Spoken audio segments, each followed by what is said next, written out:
Sometimes we find love when we've given up looking for it, in the most unexpected places, with the most unlikely person. Sometimes it takes losing everything to discover what really matters in this life. In Montana's harsh mountain country, widow, Nora Bell runs her homestead alone until a broken cowboy stumbles onto her land.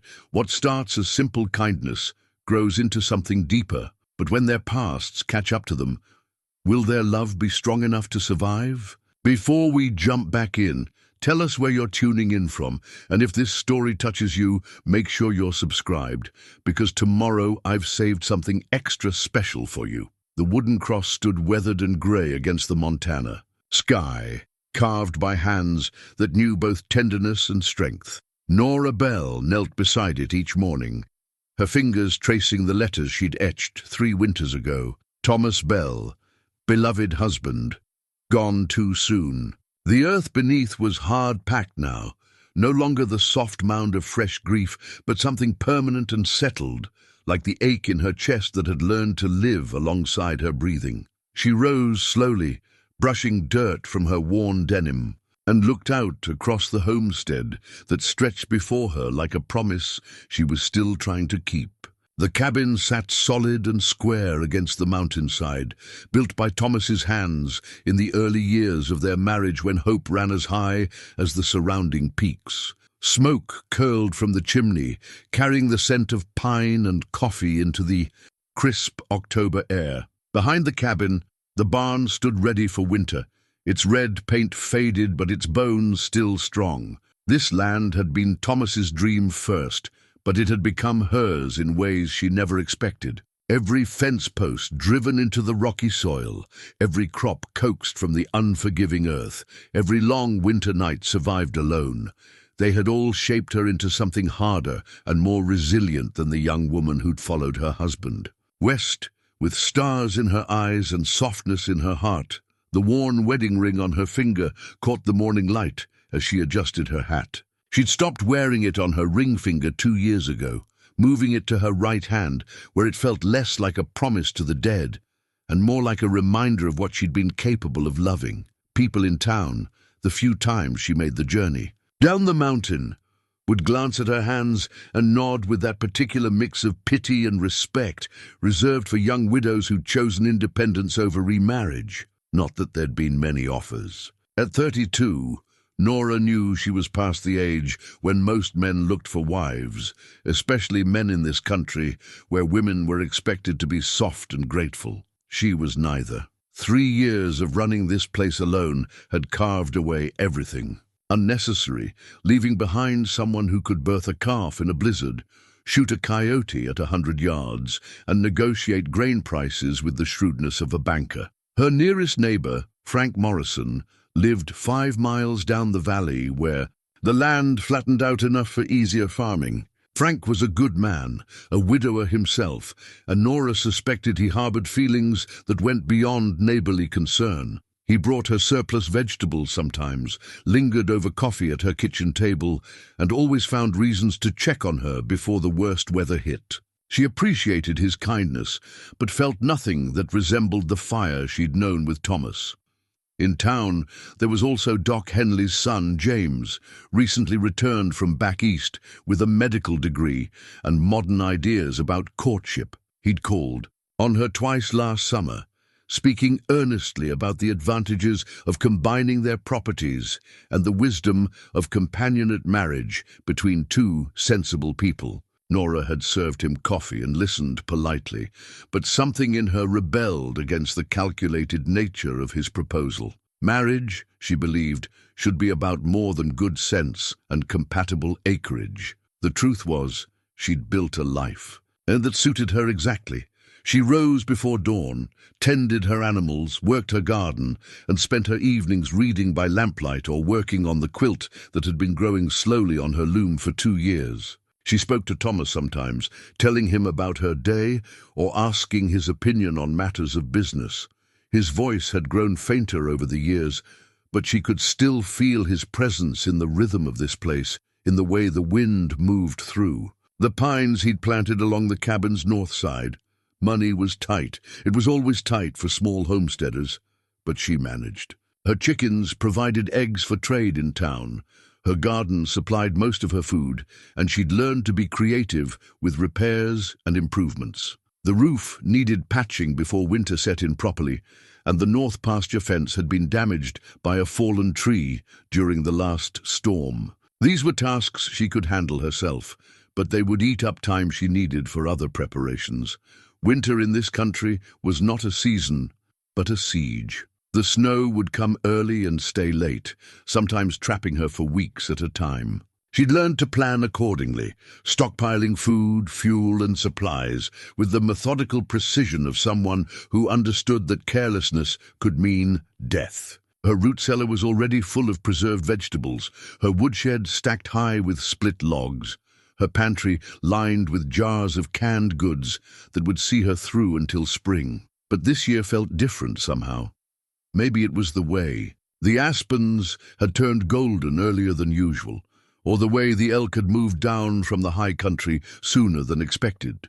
Maybe it was the restlessness she'd been feeling lately, a sense that her carefully ordered life was waiting for something she couldn't name. She'd been having the dream again, the one where she held a baby in her arms, where she heard children's laughter echoing off the cabin walls. She'd lost 2 pregnancies during her marriage, early losses that had left scars deeper than any physical wound. Thomas had been patient, hopeful, always certain that next time would be different. Next time never came before the fever took him, and Nora had buried those dreams along with her husband. Now, at 32, she told herself those dreams belonged to a younger woman, someone who still believed in fairy tales and happy endings. But the dreams persisted, visiting her in the quiet hours before dawn when her defenses were lowest. A hawk circled overhead, riding the thermals that rose from the sun-warmed rocks. Nora watched it wheel and turn, envying its freedom and perspective. From up there, the homestead probably looked like a toy, a child's arrangement of buildings and fences in an endless sea of wilderness. But from where she stood, it was everything. Home, fortress, and future all wrapped into 160 acres of stubborn earth and impossible beauty. She'd heard talk in town about developers from back east, men with money and plans for resorts and hunting lodges. They were buying up land wherever they could, offering prices that seemed generous until you realized they were trading away a way of life that couldn't be bought back. Nora had no intention of selling, but she also knew that holding on to this place would require more than determination. It would require help, and help was something she'd grown proud of not needing. The morning chores called her back to the present. The chickens needed feeding, the cow needed milking, and the horses required attention. These were the rhythms that ordered her days, the dependable constants that had kept her sane through the worst of her grief. Physical work had always been her salvation, the kind of labor that demanded complete attention and left little room for sorrow. As she walked toward the barn, Nora found herself thinking about the coming winter with an anticipation that surprised her. Usually she approached the cold months with grim determination, viewing them as a challenge to be endured rather than enjoyed. But this year, something whispered that winter might bring more than snow and silence. Something suggested that change was coming, whether she was ready for it or not. The barn smelled of hay and horses, familiar scents that grounded her in the present moment. Her 2 horses, Sage and Thunder, nickered softly as she entered, hoping for treats they knew she carried in her pockets. She'd raised both from colts, and they knew her moods as well as she knew theirs. Today, they sensed something different, a tension in her movements that made them restless. As she worked, Nora found herself listening to the silence in a way she hadn't for years. Not the comfortable silence of solitude, but the expectant silence of something about to change.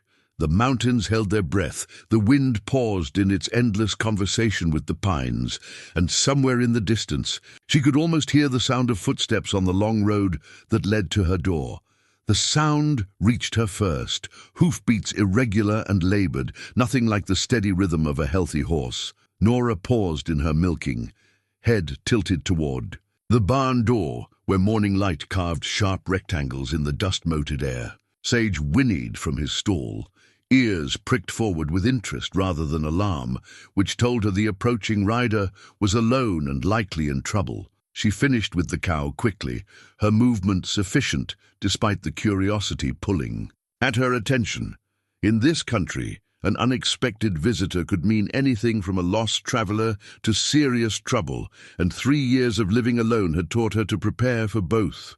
The rifle stood propped against the barn wall, where she could reach it quickly, but something about the uneven gait of the approaching horse suggested desperation rather than danger. When she stepped outside, shading her eyes against the climbing sun, she saw him. The horse came first into view, a bay gelding with ribs showing through a dull coat, head hanging low with exhaustion. The man on its back swayed with each step, his grip on the reins loose and uncertain. Even from a distance, she could see. He was hurt, favoring his left side, his battered hat pulled low over his face. The horse stumbled once, recovered, and continued its slow approach toward the barn. Nora moved closer, noting the worn tack, the dust-caked clothing, the way the rider's shoulders curved inward as if protecting something broken. When he finally looked up at her approach, she saw eyes the color of winter sky, shadowed with pain and something that might have been shame. "Ma'am," he said, his voice rough as gravel.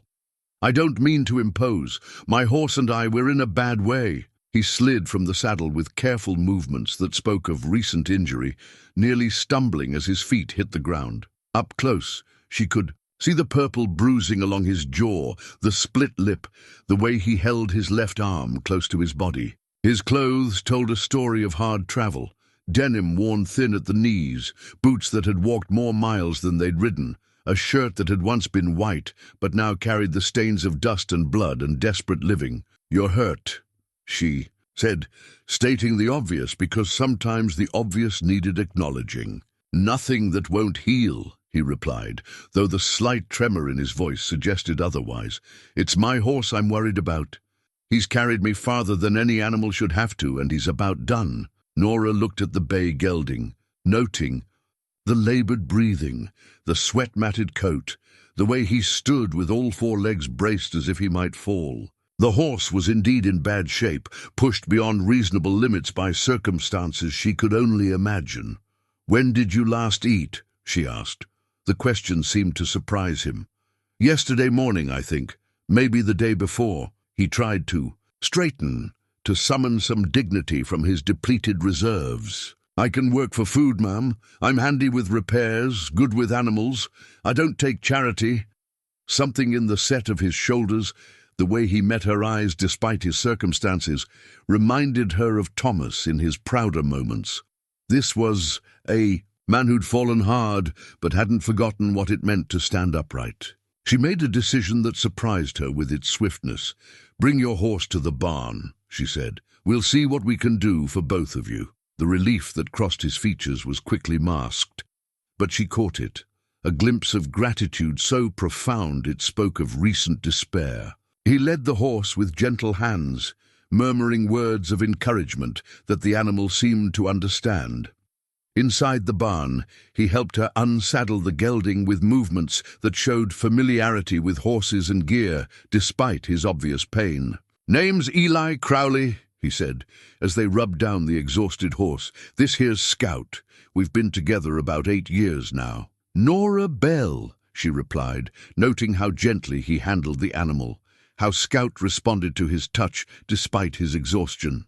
"What happened to you?" Eli was quiet for a long moment, his hands working steadily along Scout's flanks. "Worked for a man named Carson down in Wyoming.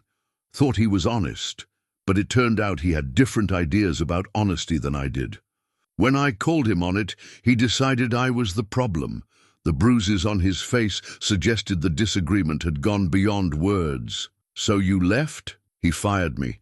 Kept my last month's wages. Said it was payment for damages I'd supposedly caused. When I objected, his sons helped him explain why objecting wasn't wise. Eli's jaw tightened. Took my gear, most of my money. Left me with Scout and the clothes on my back. It was an old story in this country, powerful men taking advantage of those who had less, using fists and influence to solve problems that should have been handled with law and fairness. Nora had heard variations of it before, though usually from men who'd contributed to their own troubles. Something about Eli's manner, the way he told the story without self-pity or embellishment, made her inclined to believe his version. "How long since you've had work?" she asked. 3 weeks, maybe 4.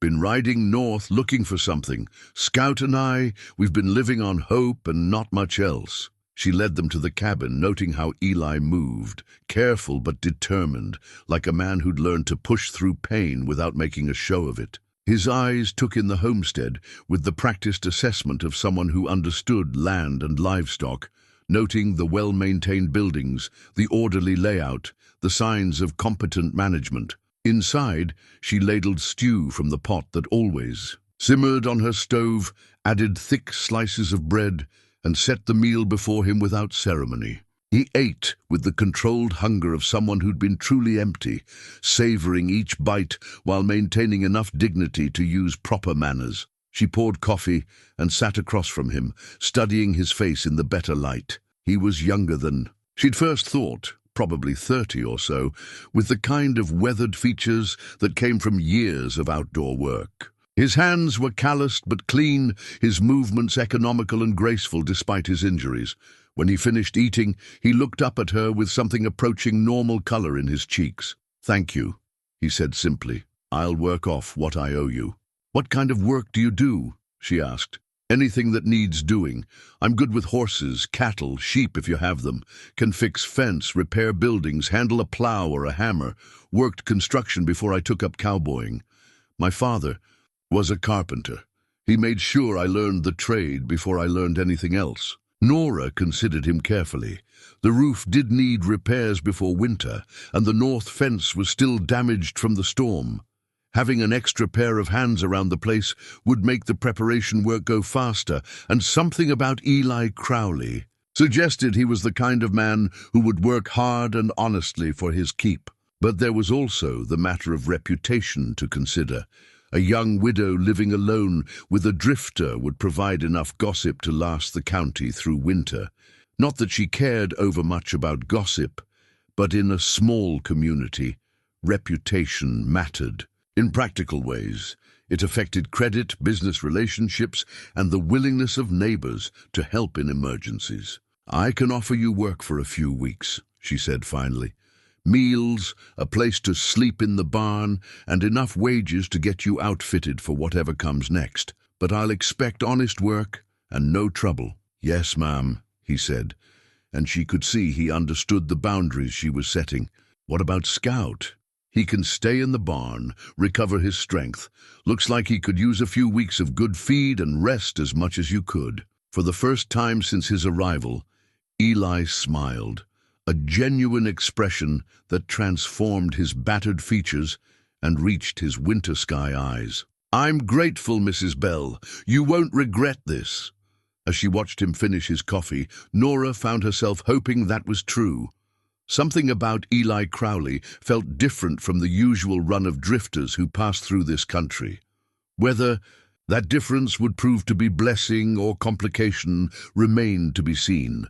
But as she looked out at the mountains, where the first snow was already dusting the highest peaks, she had the sense that her orderly, solitary life was about to become considerably more interesting. The sound of hammer against nail rang clear in the crisp morning air, a steady rhythm that spoke of skill and purpose. Nora paused in hanging laundry to watch Eli work on the cabin's north wall, where several shingles had come loose during the last storm. He moved with the fluid economy of someone who'd spent years working with his hands, each motion deliberate and precise.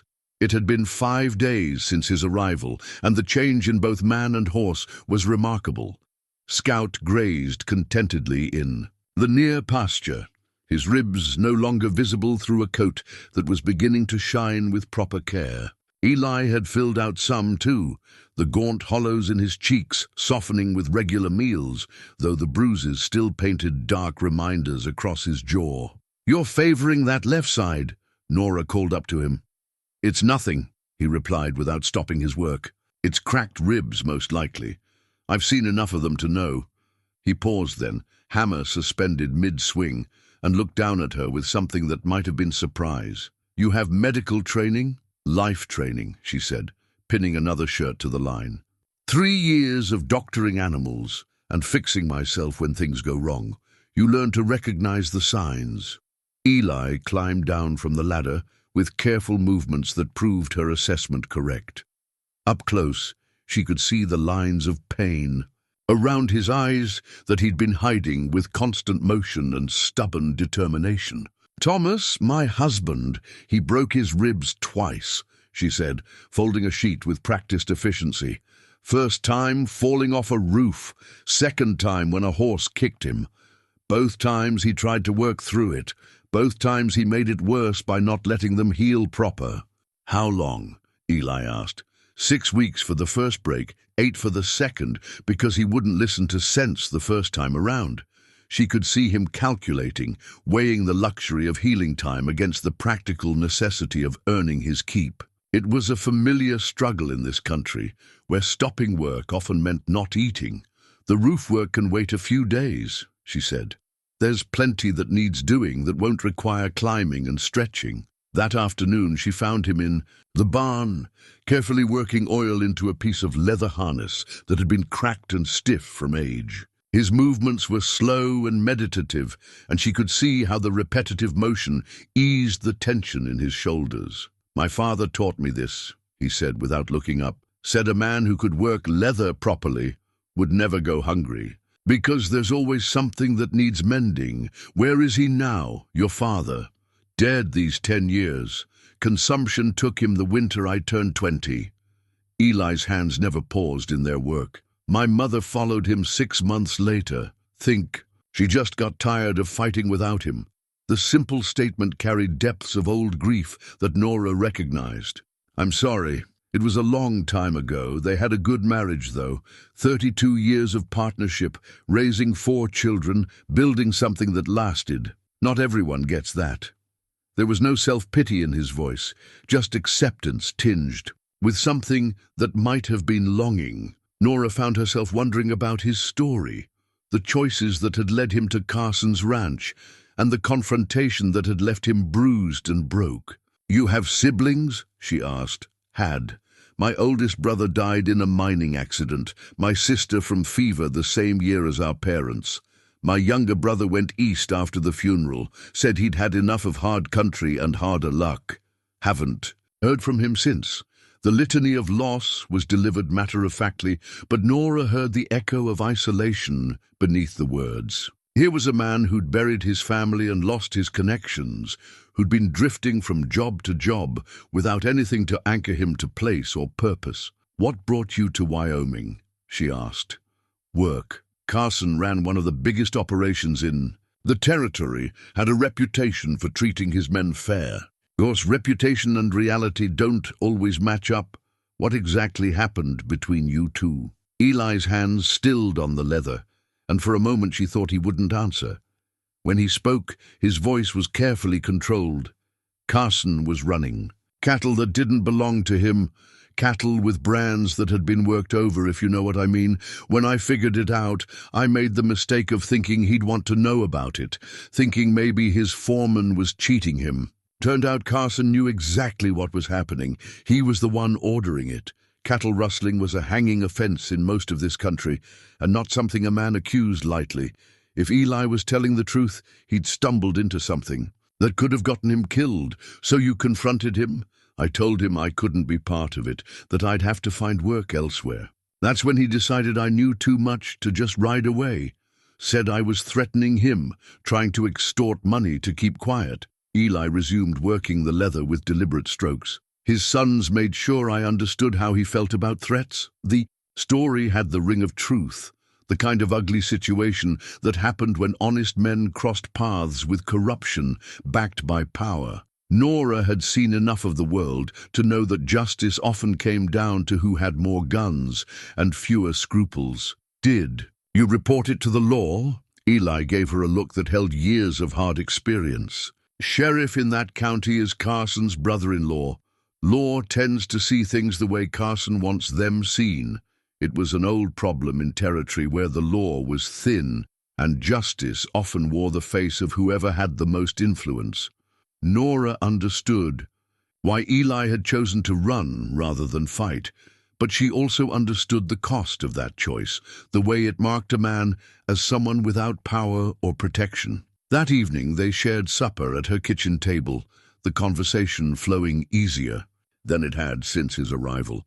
Eli told stories of places he'd worked, describing the vast ranches of Texas and the gold camps of Colorado with a storyteller's eye for detail. In return, Nora found herself talking about the early days with Thomas, the dreams they'd shared, and the plans they'd made for this place. "He sounds like a good man," Eli said, when she finished describing Thomas's vision for expanding the homestead. "He was. Stubborn as a mule sometimes, but good clear through. You still miss him." It wasn't a question, and Nora appreciated that he didn't try to turn it into one. "Every day, but missing and living are different things, and I've learned to do both." When Eli excused himself to check on Scout before turning in, Nora watched him walk to the barn, with movements that were still careful, but no longer pained. Something was shifting between them, a growing ease that went beyond employer and employee. She told herself it was natural. Two people working together would naturally develop a rhythm, a comfortable familiarity. But sitting alone at her kitchen table, listening to the sound of his voice as he talked to his horse in the barn, Nora felt something she hadn't experienced in 3 years. The cabin felt less empty, the evening silence less complete. For the first time since Thomas's death, she was sharing her space with someone who belonged there, even if only temporarily. The realization should have worried her more than it did. The blue wool coat hung in the back of Nora's wardrobe like a ghost, untouched since she'd folded it away 3 winters ago. Thomas had worn it during the coldest months, and it still held the faint scent of pipe tobacco and the wood smoke that had always clung to his hair. She'd kept meaning to give it away, to pack it up with his other things for the church donation box, but somehow it had remained, a tangible reminder of the man who'd filled it. Now, watching Eli work in the October chill, wearing only his thin shirt and the worn jacket that had seen better years, she found herself thinking about that coat with new purpose. The nights were getting cold enough to see breath, and the days carried the sharp edge that promised snow before month's end. "Eli," she called from the cabin door, where she stood with her morning coffee. "Come inside for a minute." He looked up from the fence post he'd been setting, wiping sweat from his forehead. Despite the cool air, 2 weeks of good food and steady work had transformed him from the desperate drifter who'd stumbled onto her land. His shoulders had broadened back to their natural width, his face had lost the hollow gauntness of hunger, and his movements carried the confident strength of a man who knew his worth. "Something wrong?" he asked, following her into the cabin. "You need warmer clothes," she said without preamble. "Winter comes hard and fast in this country, and what you're wearing won't keep. You alive once the real cold hits?" She led him to the bedroom, feeling strange about bringing a man into the space she'd shared with Thomas, but pushing past the discomfort. The coat hung exactly where she'd left it. Navy wool with bone buttons, well made and carefully maintained. "This was my husband's," she said, lifting it from the wardrobe. "It's good wool, should fit you well enough." Eli stepped back as if she'd offered him something dangerous. "Mrs. Bell, I can't take your husband's coat. It's just sitting here collecting dust," she said, though they both knew it was more than that. "Thomas was about your size, maybe a little broader through the chest. It'll serve you better than it serves my memories." The coat felt heavier than she remembered as she held it out to him, weighted with significance beyond its wool and buttons. Offering it to Eli felt like crossing a line she'd drawn around her grief, but also like honoring something Thomas would have wanted. "Try it on," she said when he still hesitated. Reluctantly, Eli slipped his arms into the sleeves. The fit was nearly perfect. the shoulders sitting just right, the length falling to exactly the right place above his knees. In the blue wool, he looked substantial, settled, like a man who belonged somewhere instead of one who was just passing through. "It suits you," Nora said, and meant it. Eli ran his hands down the front of the coat, his expression unreadable. "This is too much, Mrs. Bell. You've already done more than enough." "Call me Nora," she said, "and it's not charity. Thomas would have wanted his things to be useful instead of just sitting here turning into memories." That evening, she found him on the cabin's front porch, wearing the coat and watching the sun set behind the western peaks. The sight of him there, in Thomas's place and Thomas's coat, should have felt like betrayal. Instead, it felt like completion, as if something that had been broken was slowly learning to be whole again. "Tell me about him," Eli said when she joined him on the porch with 2 cups of coffee. "Thomas, if you don't mind talking about it." Nora settled into the chair beside him, the same chair where she'd spent countless evenings with her husband, planning their future and sharing their hopes. "He was the steadiest man I ever knew. When he said he'd do something, it got done. When he loved something, he loved it completely." "How did you meet?" "Church social in town. I was 18, new to the territory with my aunt after my parents died. Thomas was 25, already working his first homestead claim. He asked me to dance, and I said yes, because he was the only man there who looked at my face instead of trying to see down my dress." Eli smiled at that, the expression transforming his features. "Sounds like a smart man. Smart enough to court. Me proper, smart enough to wait until I was ready to say yes to his proposal. We had 5 good years before the fever took him." She paused, remembering. "He always said we'd fill this place with children, that he wanted to hear their voices, echoing off these mountains." "You wanted children?" The question was asked gently, but it touched the deepest wound in Nora's heart. "More than anything. We tried for 3 years, lost 2 babies early on. Thomas never blamed me, never made me feel like I'd failed him, but I knew how much he wanted a family. I'm sorry. So was I, for a long time. Now I try to think of those babies as promises that maybe aren't broken, just delayed." They sat in comfortable silence, watching the light fade from the sky and the first stars appear. The temperature was dropping. Vast, but the porch felt warm and sheltered with both of them there. "What about you?" Nora asked. "Ever been married?" "Came close once. Girl named Sarah back in Colorado. We had an understanding, but when her father offered me a job that would have meant staying in town, working in his store, I couldn't do it. Told myself I wasn't ready to settle down, but the truth was I was scared of being tied to one place, one life." "What happened?" "She married the banker's son 6 months later. Last I heard they had 3 children and a fine house on the respectable side of town." His voice carried no bitterness, just the acceptance of choices made and consequences lived with. "Do you regret it?" Eli considered the question seriously. "I regret hurting her. I regret not being brave enough to try. But I'm not sure I was the man she needed me to be back then. And now," he turned to look at her, his eyes serious in the gathering darkness, "now I think I might be ready to find out what it means to stay in one place long enough to make it home." The words hung in the air between them, carrying implications that made Nora's heart quicken. She told herself he was just speaking generally, making conversation about the life he might want someday, but something in his tone suggested he was talking about something more immediate, more specific. When the cold finally drove them inside, Eli hung Thomas's coat carefully on the peg by the door. The gesture was small but significant, the action of a man who intended to use something again, who saw himself staying long enough to need a place to hang his coat. That night, lying in the bed she'd shared with Thomas, Nora listened to the sounds of another person moving around her homestead.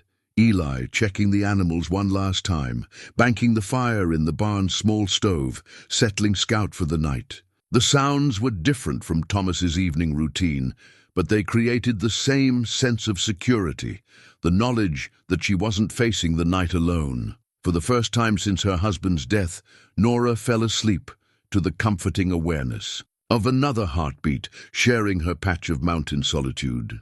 The family Bible lay open on Nora's kitchen table, its pages yellow with age and soft from countless handlings. Between the books of Matthew and Mark, pressed flat as paper, lay the wild roses Thomas had picked for their wedding bouquet, dried now to brown wisps, but still recognizable as the flowers that had blessed their beginning. Nora traced the faded entries in the family record with her finger.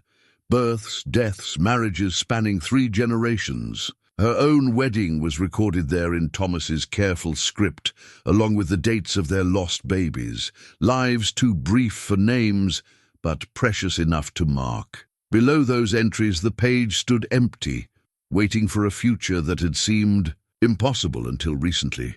"Finding anything interesting?" Eli asked from the doorway, stamping snow from his boots. 3 weeks had passed since she'd given him Thomas's coat, and the easy intimacy between them had grown like warmth spreading from a well-tended fire. He no longer knocked before entering the cabin, no longer waited for permission to pour himself coffee or help himself to the stew that always simmered on her stove. These small freedoms spoke of trust earned and comfort found. "Just looking at family history," she said, closing the Bible carefully. "Sometimes it helps to remember where you come from." Eli hung his coat on the peg and moved to the stove, where he ladled soup into 2 bowls with the automatic efficiency of shared domesticity. "My family never kept records like that. We were too busy moving around, never staying anywhere long. Enough to feel permanent. That must have been hard, not having roots. I thought it was freedom then. Now I think maybe I was just running from the idea of being responsible for something that mattered." He set the bowls on the table and sat across from her, close enough that she could see the snowflakes melting in his dark hair. Outside, the first real storm of winter was painting the world white, transforming the familiar landscape into something magical and dangerous. "Storm's getting worse," he said, glancing toward the window, where wind drove snow against the glass in hypnotic swirls. "It'll blow itself out by morning," Nora replied, though privately she wondered. This felt like the kind of storm that settled in for days, the kind that could trap people together and force them to confront truths they'd been avoiding. They ate in comfortable silence, the only sounds the crackling of the fire and the wind's conversation with the cabin walls. When they finished, Eli moved to the window, studying the thickening snow with the expression of a man calculating odds. "Looks like I'll be sleeping in here tonight," he said. "Barn's going to be too cold, and I can't risk getting lost trying to make it back and forth." Nora's heart skipped, though whether from nervousness or anticipation she couldn't say. They'd maintained careful boundaries since his arrival, the invisible lines that preserved propriety and protected them both from complications. But winter storms had their own rules, and survival trumped convention. "There's blankets," she said. "You can make a bed by the fire." But when bedtime came, neither of them seemed eager to retreat to their separate spaces. Instead, they found themselves lingering by the fire, talking in the low voices that night seemed to require. Eli told her about the ranch in Texas where he'd learned to break horses, and she shared memories of the early days with Thomas when they'd been so poor. They'd lived on love and hope and little else. "Did you ever doubt it would work?" Eli asked. "Building a life in country this hard?"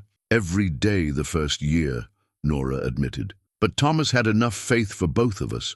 He'd look at this place and see everything it could become. The orchards we'd plant, the children who'd run through these fields, the legacy we'd leave behind. And now I see it too. Maybe not the same vision Thomas had, but something that feels right for the life I'm living now." Eli leaned forward, his elbows on his knees, his expression serious in the firelight. "What kind of life is that?" The question hung between them, loaded with possibilities neither had been brave enough to voice. Nora looked at this man who'd arrived broken and desperate and somehow become essential to her daily existence. In 6 weeks, he'd repaired her. Ruth mended her fences and restored something in herself she'd thought was lost forever. A life with room for partnership, she said finally. With space for someone who understands that love isn't just feeling, it's choosing to build something together every single day. Eli was quiet for a long moment, staring into the fire. When he spoke, his voice was barely above a whisper. "I've been thinking about staying for the winter. Longer than that, permanent if you'd have me." The words seemed to surprise him as much as they did her, as if they'd escaped before he'd given them permission. But once spoken, they filled the space between them with possibility and promise. "Eli, I know it soon," he said quickly. "I know you don't really know me, don't know what kind of man I am when things get difficult. But I also know that I've never felt more at home anywhere than I do sitting at your table, working your land, being part of something that matters." Nora's throat tightened with emotion. "What are you saying?" "I'm saying I love you." The words came out simple and direct, without flourish or apology. "I'm saying I want to marry you, help you run this place, maybe fill some of those empty spaces Thomas dreamed about." The fire popped, sending sparks up the chimney, and somewhere in the distance a coyote sang to the storm. Nora felt as if the world had shifted beneath her feet, as if everything solid had suddenly become fluid with possibility. "You barely know me," she said, though her heart was racing. "I know you're strong enough to survive alone, but generous enough to help a stranger. I know you work harder than any two men and still find time to press flowers in a Bible. I know you loved your husband completely, but you're brave enough to love again. And I know you're honest even when it costs you, that you're gentle with animals and careful with other people's property," Nora replied. "I know you keep your word, and you're not afraid of hard work." "Is that enough?" Eli asked. "To build something on?" Nora thought of the pressed roses in the Bible, of the empty entries waiting to be filled, of the dreams she'd buried with Thomas that were stirring back to life. She thought of the way Eli looked in Thomas's coat, not like a replacement, but like a completion, like the answer to a prayer she'd been afraid to pray. "I lost 2 babies," she said quietly. "I may not be able to give you children. Then we'll love each other and whatever family we can make. Adopted children, maybe. Or just the community we build around ourselves. I want you, Nora, not just the idea of what you might give me." The storm raged outside, but inside the cabin felt warm and safe and full of possibility. Nora reached across the space between their chairs and took Eli's hand, feeling the calluses that matched her own, the strength that had been earned through honest work. "Yes," she said, and the word felt like coming home. "Yes, I'll marry you." Eli's smile transformed his entire face, making him look younger and more hopeful than she'd ever seen him. He stood and pulled her to her feet, his arms coming around her with careful reverence, as if he couldn't quite believe his good fortune. When he kissed her, it was with the tenderness of a man who understood the precious nature of second chances, the miracle of finding love when hope had almost run out. And when they finally drew apart, the storm outside seemed less fierce, the future less uncertain. They would be married, she decided, as soon as the weather cleared enough for a trip to town. They would fill the empty lines in the family Bible with new beginnings and shared promises. And maybe, if they were very lucky, they would give this mountain homestead the gift of children's laughter, echoing off the peaks Thomas had loved so well. The pregnancy herbs hung in neat bundles from the cabin's rafters, filling the air with the earthy scent of raspberry leaf, nettle, and red clover. Old Martha Henley had pressed them into Nora's hands at the general store with knowing eyes and a conspiratorial whisper about preparing the garden for new seeds. Word of the engagement had spread through town like wildfire, and with it came the well-meaning advice of every woman who'd ever carried a child in this hard country. Nora stood before the mirror in her bedroom, studying her reflection with new eyes. 6 weeks had passed since the storm that changed everything. 6 weeks of living as an engaged woman, with a future that stretched beyond mere survival. The changes were subtle but unmistakable, a softness in her expression, a new fullness to Her figure that spoke of happiness and regular meals shared with someone who cared about her well-being. "By winter I'll carry your child," she had told Eli just the night before, the words tumbling out during one of their long conversations by the fire. She'd surprised herself with the declaration, but the moment it was spoken, it felt as inevitable. At sunrise, Eli had gone still, his coffee cup suspended halfway to his lips. "Nora, I know it's not guaranteed," she'd continued quickly. "I know what happened before, know the risks, but I also know that I'm 32 years old, and if I'm going to have children, it needs to be now. With you." The conversation had continued deep into the night, touching on hopes and fears, practical considerations and impractical dreams. They talked about expanding the cabin, about the additional income they'd need to support a family, about the delicate balance between hope and heartbreak that came with wanting something so desperately. Now, 3 days later, Nora found herself cataloguing every sensation, every change in her body that might signal new life taking hold. It was too early to know anything for certain, but hope was a stubborn thing, and it had taken root in her heart with surprising strength. "You're glowing," Eli said from the doorway, his voice warm with affection. "I'm sweating from hanging herbs," she replied, but she smiled as she said it. He crossed the room and wrapped his arms around her from behind, meeting her eyes in the mirror. In the glass, they looked like a couple that belonged together, his dark hair against her lighter brown, his hands resting protectively over her still, flat stomach, both of them wearing the expression of people who'd found something precious and were determined to protect it. "Martha Henley cornered me at the feed store," he said. "Asked if we'd set a date yet." "What did you tell her?" "That we were waiting for the weather to clear so we could get the preacher up here. But she had other ideas, says there's going to be a church social next month, and it would be the perfect time for a wedding. Half the county would be there." Nora considered this. She'd been imagining a simple ceremony, just the two of them and whatever official could make it legal. But the idea of celebrating with their community held appeal, especially now that they were talking about building a family that would grow up among these people. "What do you think?" she asked. "I think I want to marry you in whatever way makes you happiest. Church social, cabin ceremony, or running away to the territorial capital, as long as you become my wife, the details don't matter." His certainty was one of the things she loved most about him. While other men might have been overwhelmed by the speed of their courtship and engagement, Eli seemed to move through it all with the confidence of someone who recognized a gift when he saw one. The sound of hoofbeats interrupted their conversation, and they moved to the window to see a lone rider approaching through the afternoon snow. As the figure drew closer, Nora recognized Jim Patterson, Frank Morrison's youngest son, a boy of 16 who often carried messages between the scattered homesteads. "Mrs. Bell," he called as he dismounted.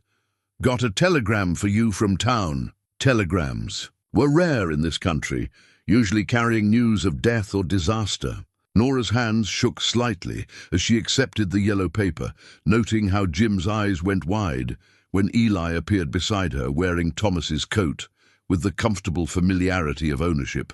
The message was brief. "Men asking questions about Eli Crowley, claim he owes money. Be careful. Sheriff Davies." Eli read over her shoulder, his body going tense against hers. "Carson," he said quietly. "You sure? Who else would be looking for me? I told you he wouldn't just let me ride away." Jim Patterson was watching them with obvious curiosity, and Nora knew that whatever they said would be repeated in 3 different homesteads before sundown. Small communities thrived on information and the arrival of mysterious men asking questions. About Eli would provide gossip for weeks. "Thank you, Jim," she said, pressing a coin into the boy's hand. "Tell your father we appreciate the warning." When the boy had ridden away, Nora and Eli stood in the cabin's main room, the telegram between them like a declaration of war. The safe, insular world they'd been building suddenly felt fragile, threatened by forces from Eli's past that she'd hoped they'd left behind. "What will you do?" she asked. "I don't know yet. Depends on what they want, how many of them there are, whether they're planning to try legal means or something more direct." "You could leave," she said, though the words felt like swallowing glass. "Disappear before they find you." Eli turned to face her fully, his expression fierce with determination. "I'm not running anymore, Nora. Not from Carson, not from his men, not from anything. I found something here worth fighting for. It might not be safe. Nothing worth having is completely safe. You think Thomas was safe when he chose to homestead in this country? You think you were safe when you decided to stay here alone after he died?" Eli took her hands in his. "Sometimes you have to choose between safety and the life you actually want to live." That evening, they made plans. Eli would ride to town in the morning to meet with Sheriff Davies and learn what he could about Carson's men. If legal pressure was being applied, they'd fight it through proper channels. If more direct action was threatened, they'd be ready. "For that too, we should postpone the wedding," Nora said as they prepared for bed. "Absolutely not," Eli replied. "If anything, this makes me want to marry you sooner. I want legal standing, want there to be no question about my right to be here, to protect this place and you." As Nora lay awake that night, listening to Eli's steady breathing from his place by the fire, she pressed her hand to her stomach and whispered a prayer for the child she hoped was already growing there. In this uncertain world, with threats gathering and winter deepening, the idea of new life felt both impossibly fragile and stubbornly determined to exist. By winter, she would carry his child. The promise felt less like hope now and more like defiance. A declaration that love would continue despite those who would destroy it, that life would find a way to flourish even in the hardest ground.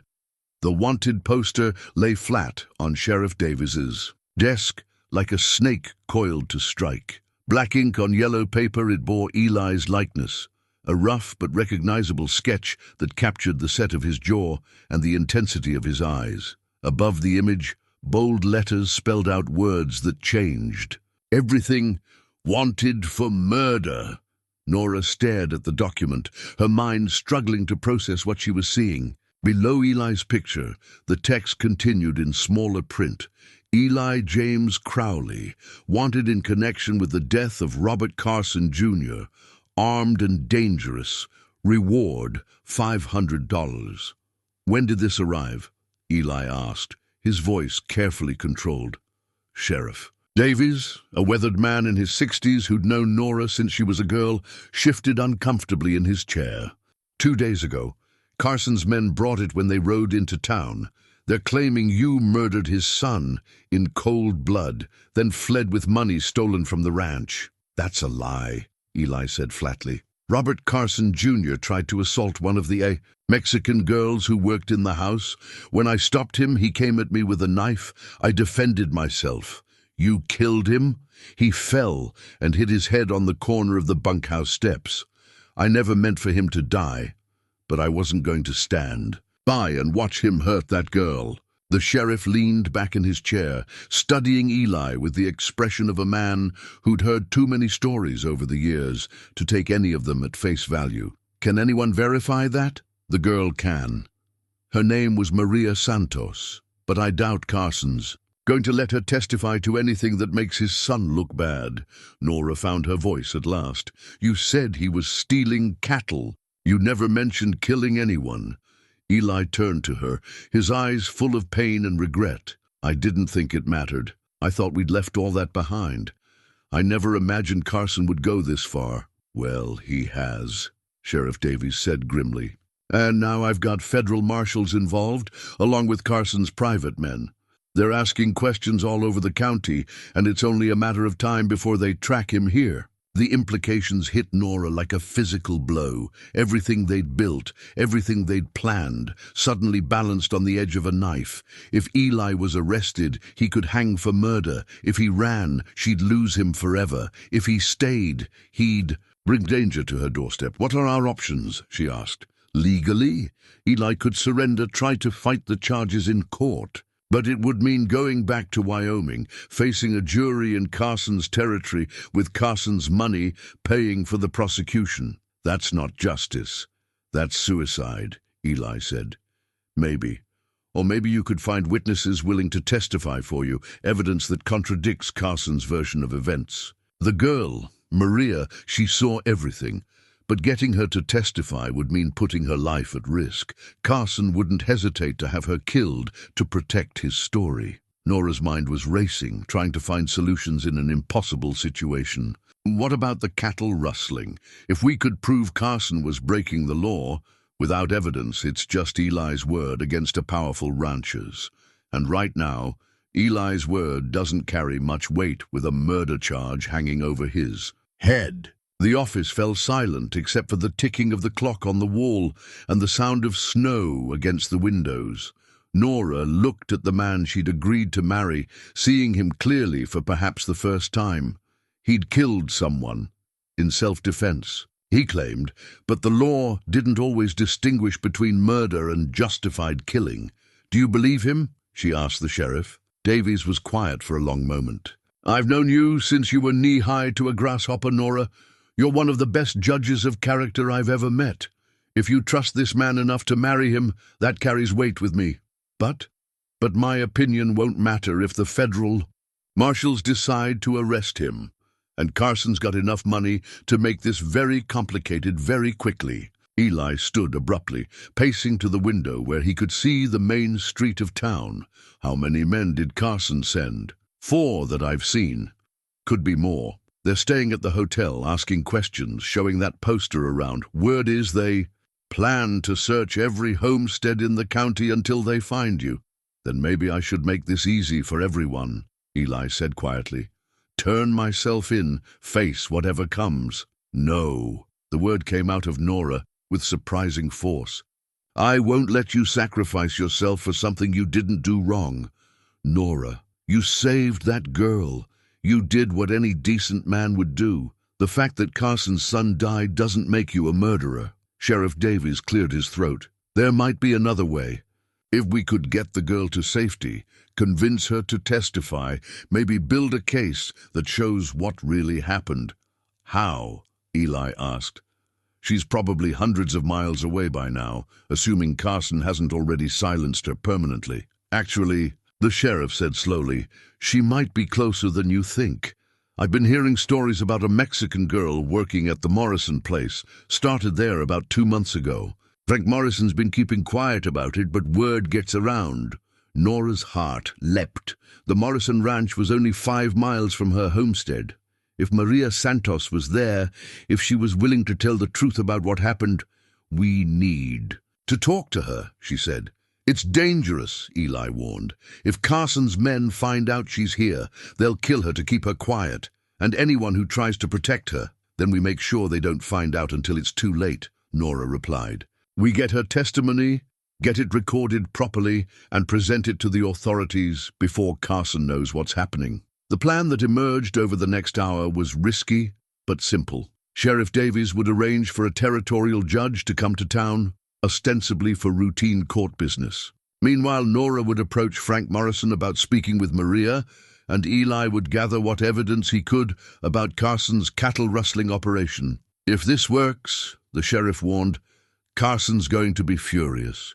He's got a long reach and a longer memory. If it doesn't work, Eli hangs for something he didn't do," Nora replied. "I'd rather face Carson's anger than live with that." As they prepared to leave the sheriff's office, Davies pulled Nora aside. "You sure about this? You're risking everything for a man you've known less than 3 months." "I'm risking everything for the truth," she corrected. "And for the life we're trying to build together. What if you're wrong about him? What if his story doesn't hold up?" Nora looked through the window at Eli, who was adjusting Scout's tack with the careful attention he brought to everything he did. She thought about the way he'd treated her animals, the gentleness he'd shown in mending her fence, the respect in his voice when he spoke about the girl he'd tried to protect. "Then I'm wrong," she said, "but I don't think I am." The ride back to the homestead was silent, both of them lost in thought about what lay ahead. The wanted poster felt like a weight in Nora's coat pocket, a piece of paper that had the power. to destroy everything they'd built together. That evening, as they sat by the fire planning their next moves, Eli took her hands in his. "I'm sorry," he said. "I should have told you the whole truth from the beginning. Would it have changed anything? Maybe. Probably. Most people would run from a man with blood on his hands." Nora studied his face in the firelight, seeing the pain and regret there, but also the fundamental decency that had drawn her to him from the beginning. "You're not most people's problem," she said. "You're mine. And I don't run from my problems. I solve them." Outside, the wind carried the promise of more snow, and somewhere in the darkness, dangerous men were asking questions about the man she loved. But inside the cabin, by the warmth of their fire, Nora Bell was planning a fight that would determine not just Eli's fate, but the future of everything they dared to dream together. The wedding dress hung in Nora's wardrobe like a promise waiting to be kept. Ivory silk with pearl buttons, it had been her mother's dress, altered for her own wedding to Thomas, and now it waited to be altered again for a ceremony that might never happen. The irony wasn't lost on her, preparing for a wedding while the man she planned to marry was wanted for murder. She held the dress up to herself in the mirror, noting where it would need to be taken in at the waist, let out at the bust. The changes were subtle but significant, speaking to the ways her body had changed since Thomas's death. Whether those changes included the child she hoped for remained to be seen, but something in her body felt different, expectant. "It's beautiful," Eli said from the doorway, making her jump. "You're not supposed to see the dress before the wedding," she said, quickly hanging it back in the wardrobe. "Are we still having a wedding, with everything that's happening?" The question hung between them, heavy with uncertainty. 3 days had passed since they'd learned about the wanted poster. 3 days of careful planning and growing tension. Tomorrow, Judge Harrison would arrive in town for what the community believed was routine court business. Maria Santos had agreed to testify, though her hands had shaken as she'd signed the sworn statement Frank Morrison had helped her prepare. "We're having a wedding," Nora said firmly. "Right after we clear your name." Eli moved into the room, his expression troubled. "Nora, you need to understand. Even if Maria's testimony clears me of murder, Carson isn't going to just give up. He'll find other ways to come after me, after us. Then we'll be ready for him. Will we? This isn't just about one man's anger anymore. Carson's got political connections, business partnerships. If we embarrass him publicly, if we make him look weak, then he'll have to live with the consequences of his actions just like everyone else." Eli sat heavily on the edge of the bed, his shoulders bowed with the weight of responsibility. "I never wanted to bring this kind of trouble into your life." Nora abandoned the dress and went to him, placing her hands on his shoulders, feeling the tension coiled there like a spring ready to snap. "You didn't bring trouble, you brought yourself. Everything else is just circumstances we'll handle together. What if something happens to you because of me? What if Carson decides the best way to hurt me is to hurt you?" The fear in his voice was real and justified. Men like Carson didn't play by rules of honor or decency. They played to win, regardless of who got destroyed in the process. But Nora had been raised in hard country by people who understood that sometimes the only choice was between standing up or being crushed. What if we spend our whole lives being afraid of what might happen instead of living the life we want? She countered. Thomas and I could have stayed safe in town, could have chosen easy lives with steady wages and predictable futures. Instead, we came out here to build something that mattered. That choice killed him, but it also gave him 5 years of exactly the life he wanted. And now I'm choosing again. I'm choosing you, choosing the life we can build together, choosing to fight for what's right instead of what's safe. That evening, they finalized their plans over dinner with Frank Morrison and Sheriff Davies. The hearing would take place the next afternoon.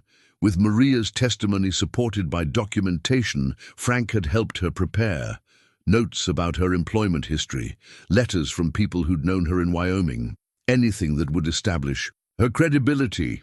"Carson's men have been quiet today," the sheriff reported. "Too quiet, makes me nervous." You think they suspect something? Frank asked. I think they're not stupid. Territorial judge shows up the same week they're hunting for Eli. They're going to put it together eventually. How long do we have? Nora asked. Maybe until tomorrow evening, if we're lucky. After that, they'll either try to stop the hearing or escalate to more direct action. The implications were clear.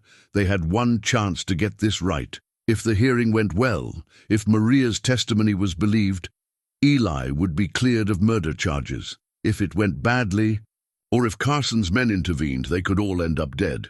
There's something else, Sheriff Davies said quietly.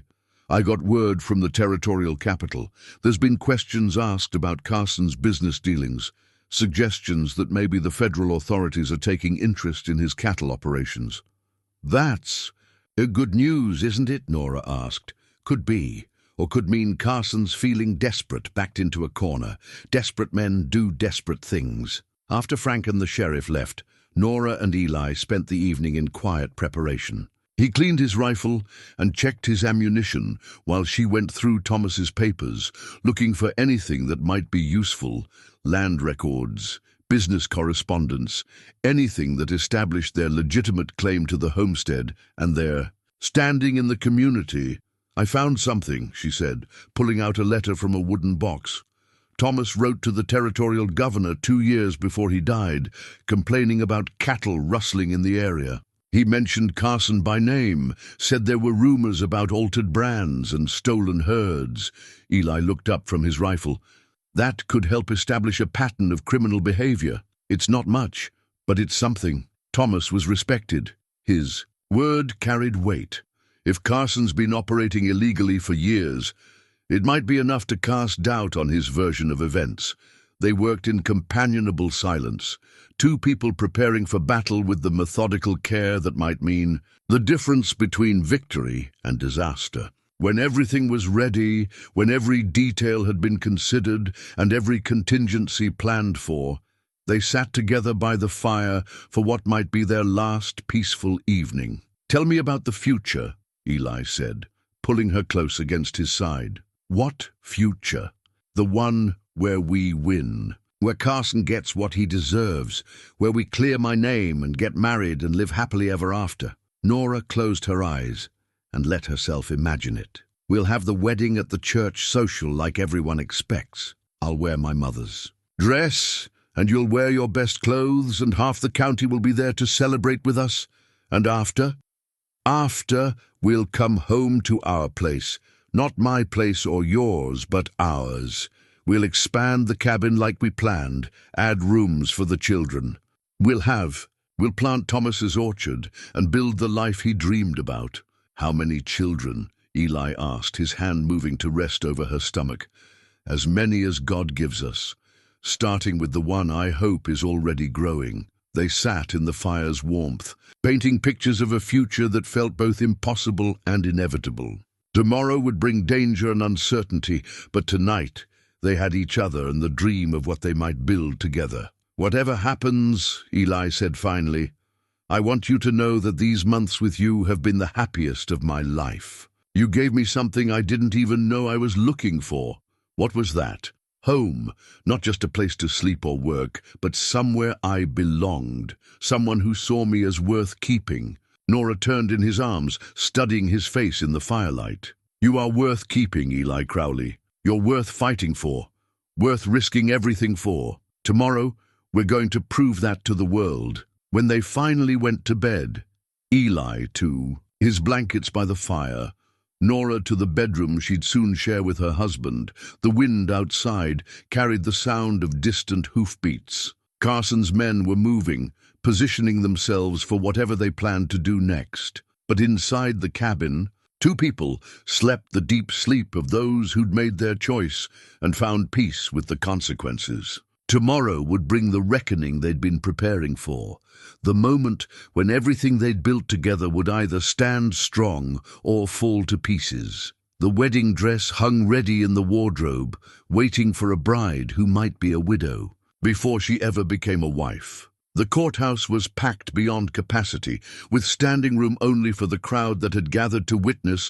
what everyone suspected would be more than routine legal proceedings.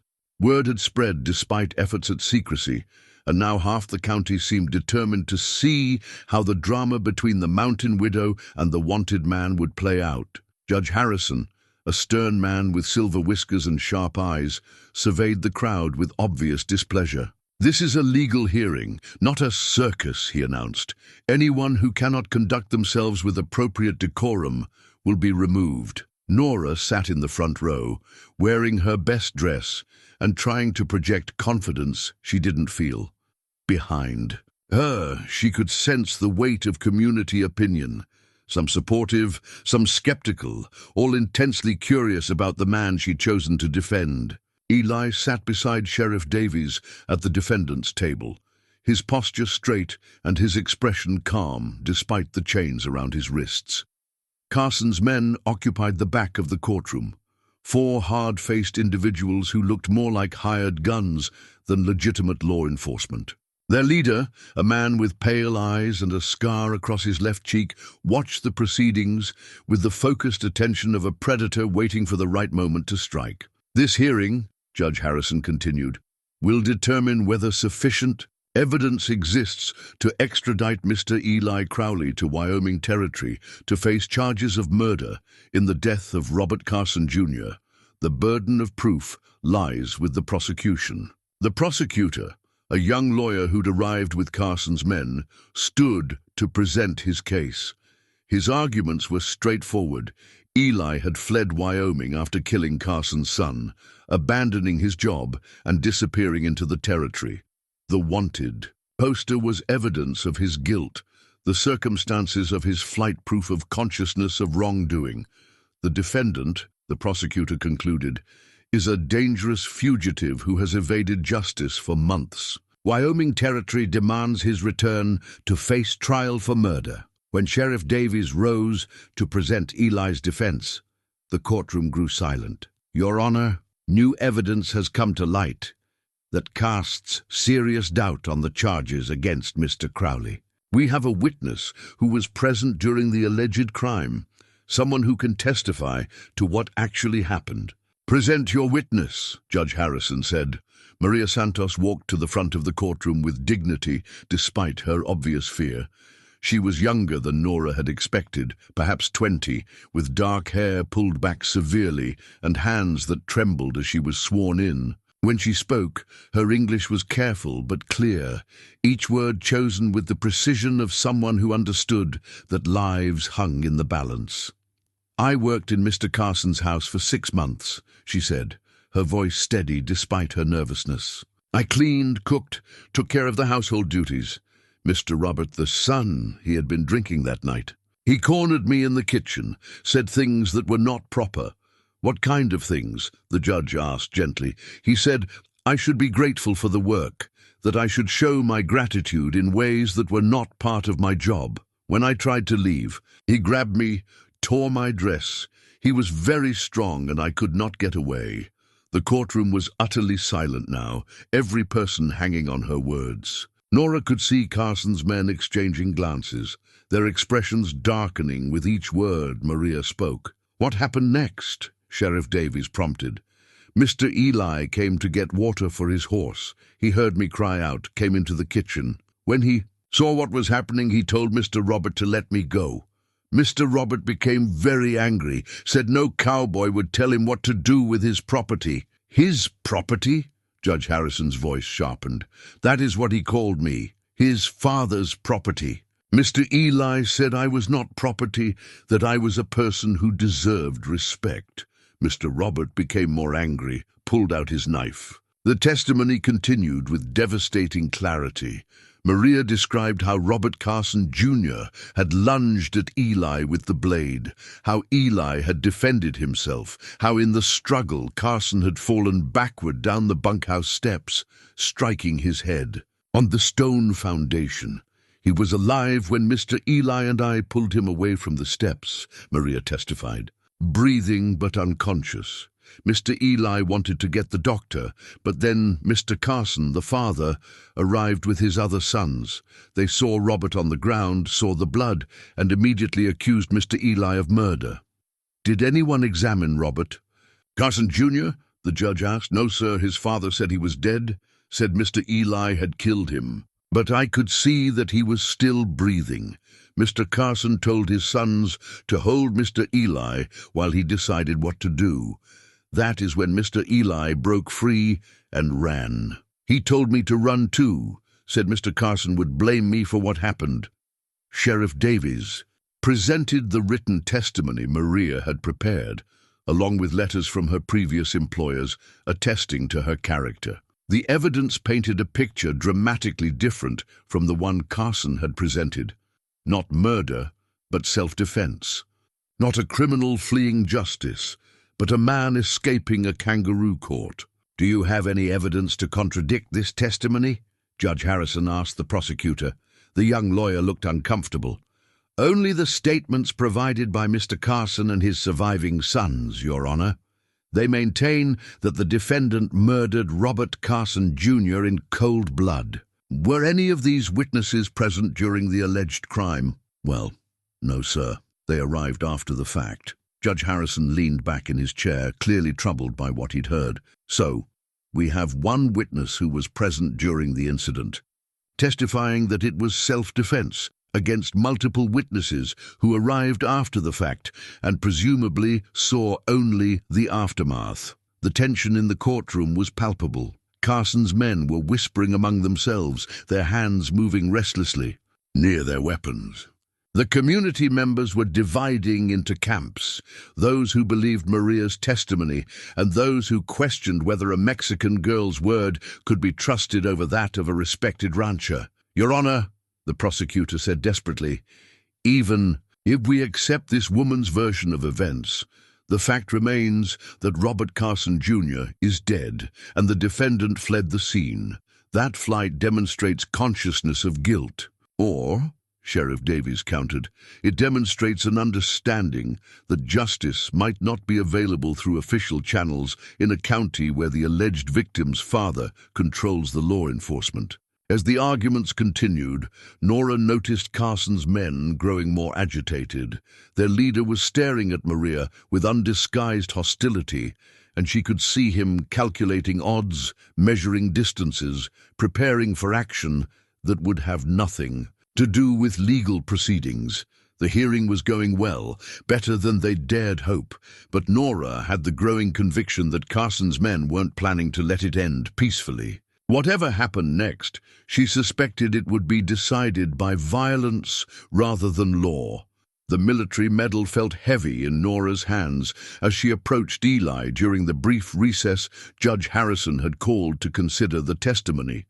Thomas's Congressional Medal of Honor, awarded for valor during the territorial conflicts, caught the light as she pressed it into Eli's palm. "This was Thomas's," she said quietly. "He earned it, saving his commanding officer's life. I want you to have it now." Eli stared at the bronze star suspended from its ribbon, understanding the significance of the gesture.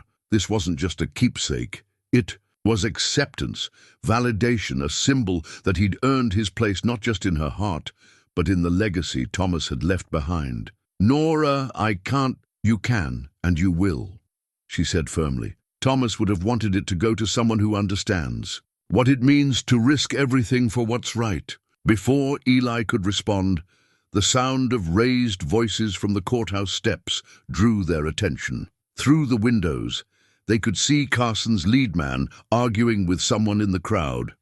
Frank Morrison, from the look of it, though the distance made it difficult to be certain.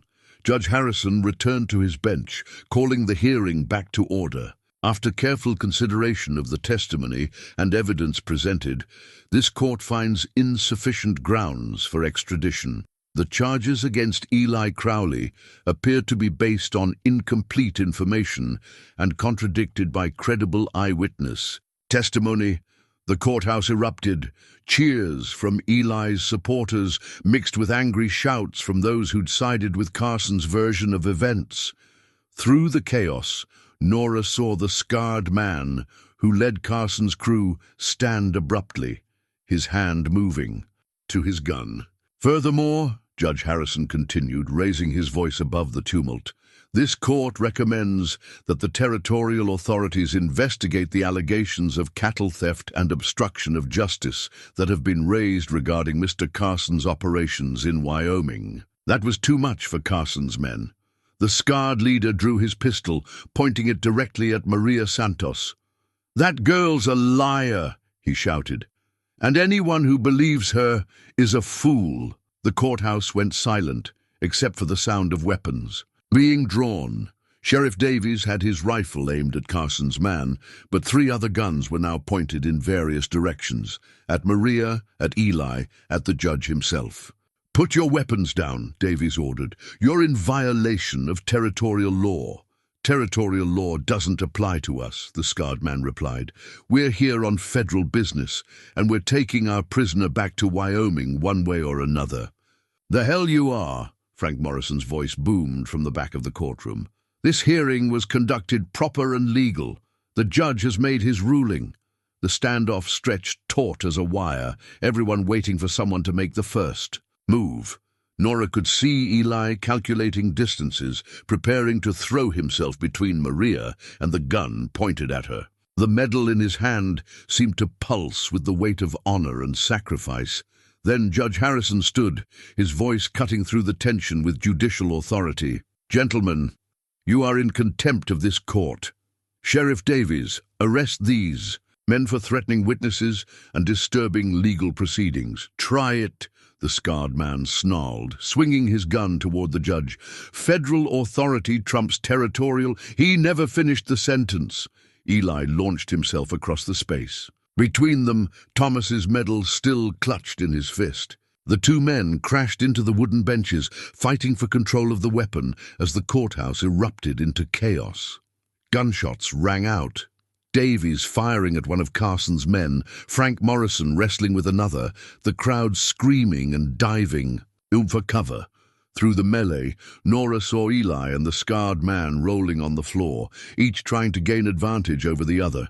The scarred man was larger, but Eli fought with the desperate strength of a man protecting everything he loved. When they crashed against the judge's bench, Eli managed to pin his opponent's gun hand, using his free hand to deliver blow after blow until the weapon clattered away across the floor. "It's over," Eli gasped, pinning the man beneath him. "Carson's finished." Everyone heard the truth.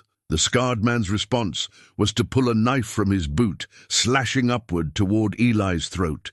Eli jerked backward, the blade missing by inches, and in that moment of vulnerability, his opponent reversed their positions. Nora screamed as the knife descended toward Eli's chest. Without thinking, she threw herself forward, Thomas's medal flying from her hand to strike the attacker across the face. The distraction was enough. Eli rolled away as the blade buried itself in the wooden floor where his heart had been a second before. Sheriff Davies ended it with the butt of his rifle, striking Carson's man across the temple and dropping him unconscious to the floor. Around the courthouse, the other fights were ending as well. Carson's remaining men either subdued or fled. In the sudden silence, Judge Harrison's voice rang out clear and strong. "By the authority vested in me by the territorial government, I hereby declare Eli Crowley cleared of all charges and free to go. Furthermore, I order the immediate arrest of Carson's men on charges of assault, intimidation of witnesses, and contempt of court." As Eli struggled to his feet, Maria Santos approached him with tears in her eyes. "Thank you," she said simply. "For saving me then, and for giving me the chance to tell the truth now." Nora reached for Thomas's medal, which had come to rest near the judge's bench. When she placed it back in Eli's hands, she saw that the bronze had been dented by its impact with the scarred man's face, marked now by violence, but victorious. "Justice," she said quietly, looking into Eli's eyes.